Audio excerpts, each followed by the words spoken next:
The stained glass bled colors onto the marble floor like spilled wine. Crimson, sapphire, emerald. Fragments of light trembling over white petals scattered for joy. Outside, rain tremored on the pavement like nervous fingers. Inside, 1,000 eyes breathed silence. The groom stood at the altar, chest rising, falling too fast. His tuxedo clung too tight, the starch at his collar a noose. Daniel's fingers twitched at his sides, a tremor his best man mistook for nerves. But it wasn't nerves. It was gravity shifting. It was the quiet before something ancient and wrong cracked through the surface. The string quartet held its final note. The oak doors creaked open. And there she was. Lena. Veiled in ivory, caught in the light like some reluctant angel, the hem of her dress whispering secrets across the stone. Her father beside her, stiff as a soldier on borrowed time. She smiled, and Daniel's knees buckled. A thud, sharp and final. His body collapsed forward, hands bracing the altar before slumping sideways like a marionette with its strings cut. Gasps tore through the pews like a tidal wave. The priest dropped his prayer book. The best man cursed under his breath. But Lena kept walking, her veil ghosting behind her. One step, then another. Her eyes didn't blink. She reached Daniel before anyone else. His mother, frozen 3 pews back, didn't breathe. Her fingers white-knuckled her clutch. Daniel was conscious, barely. Chest fluttering. Pupils dilated. Cold sweat blooming across his brow. "Don't let them call anyone," he whispered, lips dry, breath like winter. Lena knelt, lifted the veil with both hands, slow, deliberate. Her mascara hadn't smudged. She leaned close enough for only him to hear. Then she whispered something. 7 words. 7 words that sliced the air like a scalpel. The groom's mother fainted. Her body hit the pew with a dull, human thud echoing beneath the cathedral vaults. Panic erupted. Chairs scraped. Someone screamed. But Lena never flinched. "It's okay," she murmured again to Daniel, touching his face. "It had to happen this way." His breath hitched. The priest stumbled backward, unsure whether to intervene or pray harder. The best man tried to reach them, but was blocked by 2 of Lena's bridesmaids, arms out, like guards. "Stay back," one of them said, quietly, firmly. "This is between them." Daniel's eyes brimmed with tears. Not of fear. Not of pain. But recognition. That thing we feel when a ghost finally steps into the light. Outside, the rain stopped. Just like that. Sun cracked through the stained glass in a burst of sudden warmth. Light haloed around Lena's shoulders as she leaned over him, clutching his hand so tightly the blood drained from his knuckles. "Do you remember now?" she asked. "Tell me you remember." Daniel's throat moved. A dry swallow. "I do." 2 words sacred. But this time not for the priest. Somewhere in the back, someone shouted for a doctor. The crowd rippled with confusion and fear. The wedding was coming undone. But Lena and Daniel remained inside their stillness, a silence of their own making, untouched by the chaos. Daniel sat up, weak, pale, trembling. He reached for her. "Lena, that night, I should have never left." "You didn't," she said. "Not really." His face contorted with something primal. Not guilt. Not shame. Something deeper.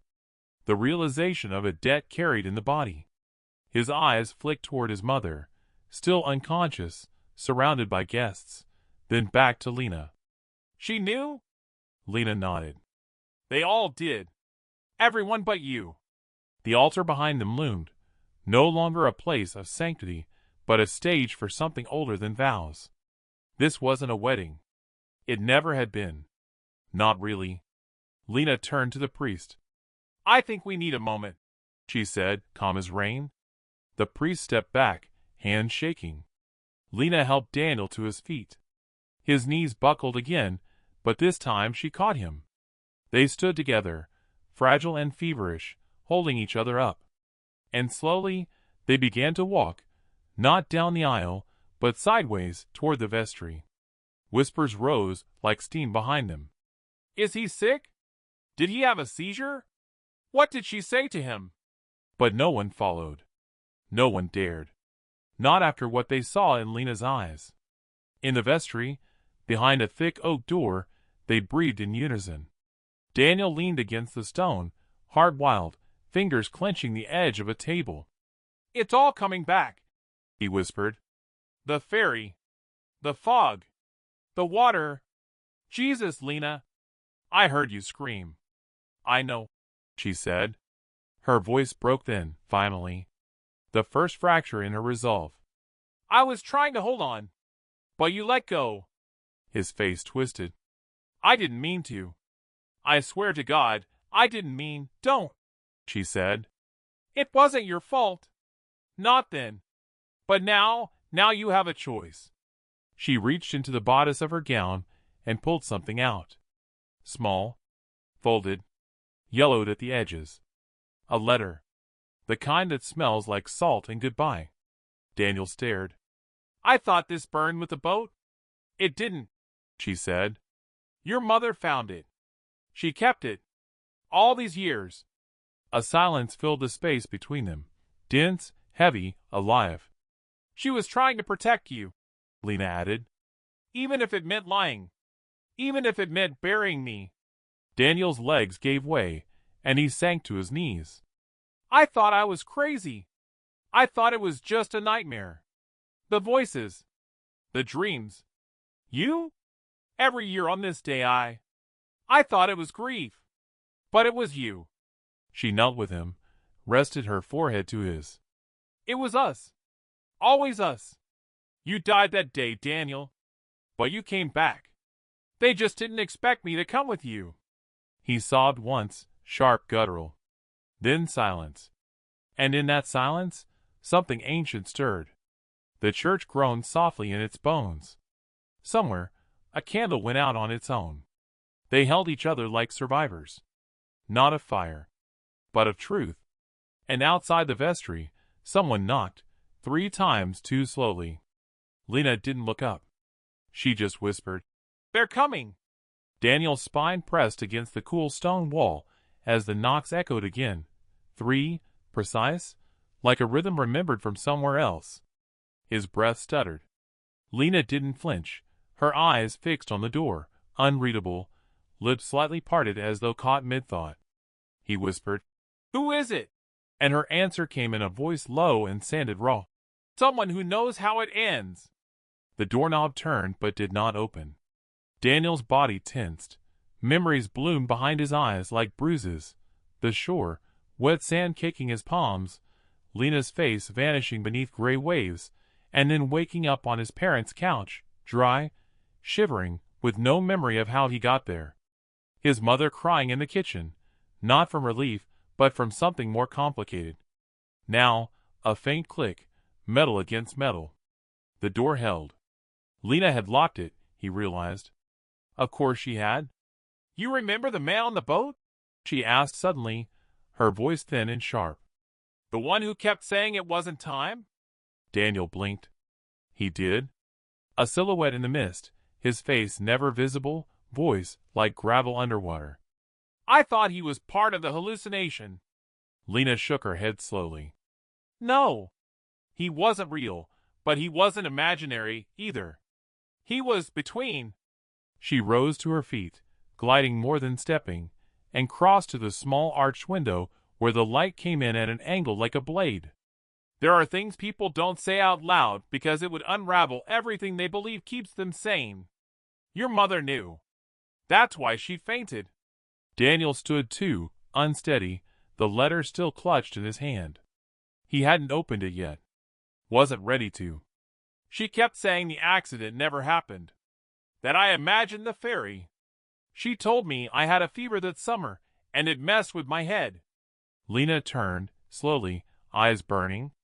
That's because she made the accident never happen. A pause. A silence so deep it felt like something had stopped breathing. What? He managed, almost choking. She made it never. Lena, what the hell does that even mean? Lena walked toward him, slowly, deliberately, like someone approaching an animal that might bolt. When she pulled you from the water, you weren't breathing. You were gone. Minutes, Daniel. Not seconds. Minutes. But she was always drawn to old things. The occult. Her grandmother taught her. There was a reason you grew up in that house full of mirrors covered with sheets, that room you weren't allowed into at the top of the stairs. She made a trade. A binding. Daniel laughed once, sharp and disbelieving, but it came out more like a cough. This is insane. Lena nodded too calmly. Yes. And it worked. The knocks came again, once this time, slow. Then silence. Daniel staggered back, heart loud. So what are they now? The ones knocking? Lena's hands trembled slightly as she reached for the letter again, prying it from his fingers. They're here for balance. That's the thing about miracles. They always come with a price. You lived. But something had to be forgotten. And someone had to be left behind. Her voice broke on the last word. Daniel's face crumpled. You? Me. She looked down. And now, someone has remembered. And remembering opens the door. The lock began to turn, slowly now, creaking, even though no one touched it. Daniel backed up instinctively. We can't give you back, he whispered. I won't. Lena's expression twisted, not with fear, but with something sadder, something older. You already did. That day. It's just catching up to us. The door began to open, and behind it, nothing.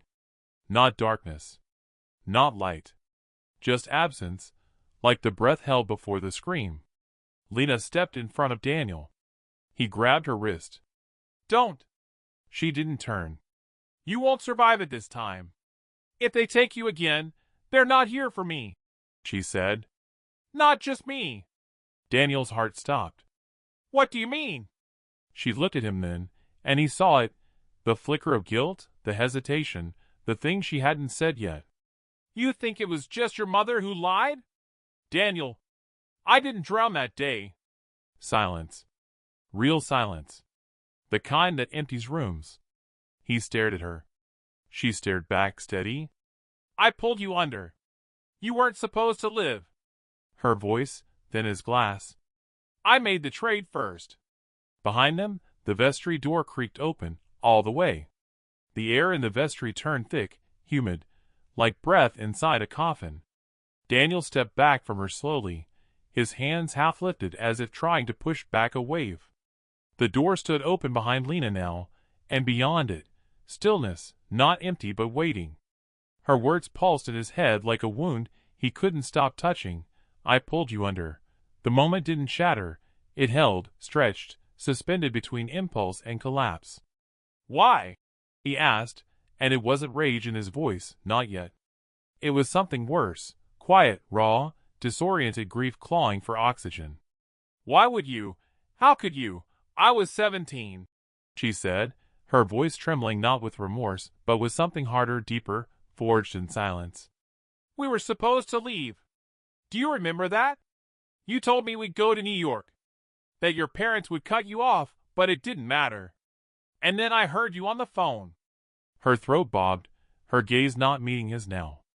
You told your father it was a phase. You said asterisk she'll burn out eventually. Asterisk. Daniel blinked. Time fell inward. The memory came like a knife through fabric. His father's office, summer heat, the fan clicking, his own voice small and ashamed, trying to hold onto two lives at once. I didn't mean it, he said, but it sounded weak even to him. I was scared, so was I, she said. But I didn't have the same choice as you did. That night on the ferry, when the storm hit, and I saw you climbing to the railing, I knew. You were leaving.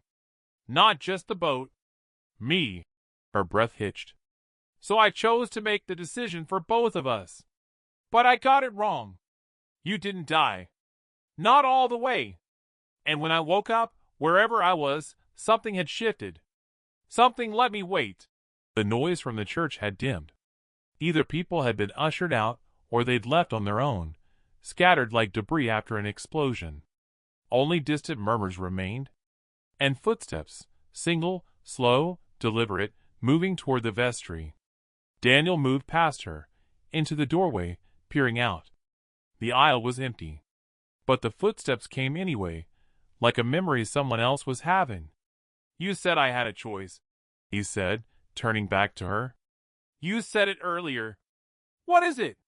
What the hell am I choosing between? Lena exhaled slowly. Truth. Or peace. What does that mean? It means if you walk back into that church and tell them everything, about what happened, about what your mother did, about what I did, you will destroy the lie they built to save you.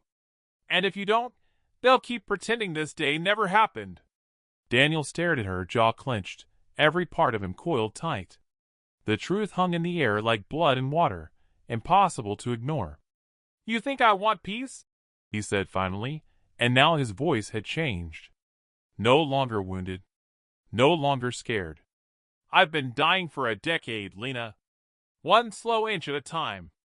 The migraines, the sleepwalking, the dreams. You weren't the only one stuck.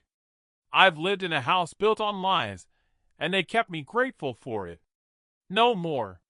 He stepped past her, through the open door. The moment he crossed the threshold, something lifted. Not supernaturally, but physically. His body straightened. His gait steadied. The grief didn't leave, it rooted. Hardened. Became armor. Lena followed, steps slow. You're going to expose your mother? She deserves to answer for it, he said. For making the choice for me. For using you like a placeholder. For protecting a son she couldn't stand to let become real. The church was empty now. Sunlight filtered through the windows in long stripes of color, but they looked less like stained glass now, and more like wounds. A few guests lingered outside the arched doors, confused, whispering. The priest stood near the front, stunned, flipping through pages that no longer meant anything. The wedding had hollowed. It had become something else. Daniel, Lena said behind him, more quietly now. I'm not asking for forgiveness. Good, he said. Because I'm not offering it. Not yet. His eyes swept the sanctuary and landed on her, his mother. Seated now, conscious again, her hand shaking against a glass of water, her lipstick smudged, but her spine still straight. She saw him coming and stood. Daniel, don't, he said, and the word had weight. She froze. I remember everything. I know what you did. I know about the room. The mirrors. The bargain. Her mouth opened. Closed. Her hand rose, then dropped. I saved you, she said finally, voice low, hoarse. You took me, he snapped. You took my death and turned it into a leash. She tried again. I was a mother. You were a coward, he said. You were afraid to let me go. And you didn't just pull me back, you rewrote me. You made me forget. You buried her. He pointed to Lena, who stood just behind him like a shadow that had learned to walk. His mother's eyes flicked to her, then down. You don't understand what I gave up. No, Daniel said. You don't understand what it cost me. The air had turned warm, too warm. Someone had opened the side doors, and the heat from the street crept in, clashing with the cool stone of the church. Daniel turned to the guests who remained, half faces he recognized, half he didn't. There's not going to be a wedding, he said, loud enough for them to hear. Not today. Maybe not ever. The silence that followed wasn't shocked. It was expectant. Like they knew, somehow, this was never going to end in vows. His mother stepped forward, a last attempt. What do you want from me? He looked at her, finally seeing the exhaustion behind her eyes. The age. The years of bargaining with silence. The truth, he said. Out loud. And then we'll see. Her shoulders fell. She nodded, once, and it was the first honest thing she'd done in years. Lena stood beside him, and for the first time, they were facing the world together, not chained, Not haunted, just aware. And somewhere, just behind the cathedral walls, sirens began to rise. Not loud, not urgent, but inevitable. Something was coming. And this time, it had a face. The courthouse steps were wet from last night's rain, the kind that doesn't cleanse anything, just settles into the cracks like regret. Daniel stood there long after the hearing had ended, the collar of his coat turned up against the wind that blew in slow, persistent waves, as though the sky was still trying to speak. The press had stopped coming weeks ago. What mattered was never the noise, it was what came after. His mother hadn't gone to prison, not formally. The judge called it unfit to stand trial, citing psychiatric evaluations, long-term dissociative episodes, and the careful web of community silence that had blurred timelines and signatures for years. She was placed in a private care facility, one of those quiet places with no signs out front, where the walls are soft and the rooms smell like absence. He visited once. She didn't recognize him. Or maybe she did, but chose not to. Lena testified.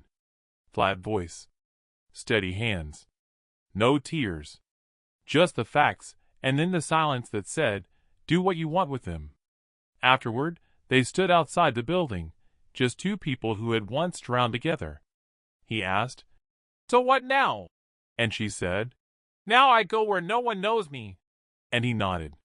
She smiled, faintly, and pressed something into his hand. A photograph, creased, edges soft. The two of them on the ferry, years ago, blurred and backlit by wind. She was looking at him.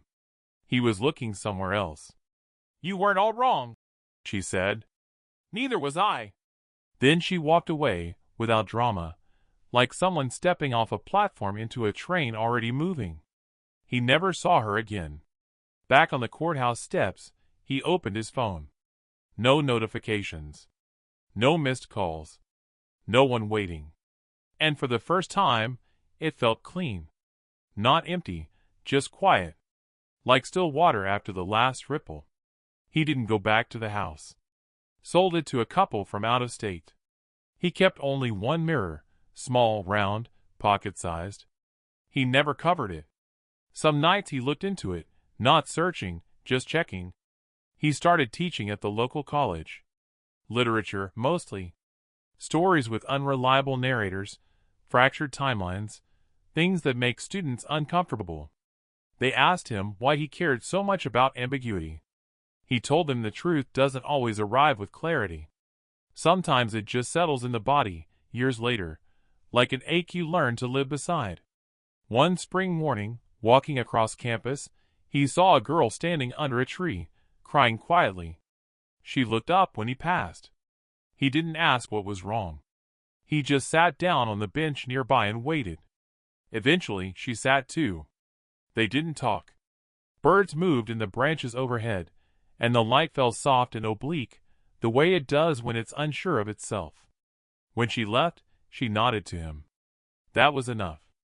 He stayed a while longer, watching petals fall like bits of old paper from a high window. When he finally rose to leave, he glanced once at the sky, then back at the empty bench, and for the first time in years, he felt like the story had stopped following him. Just a man walking home. Quiet. Unremarkable. Free.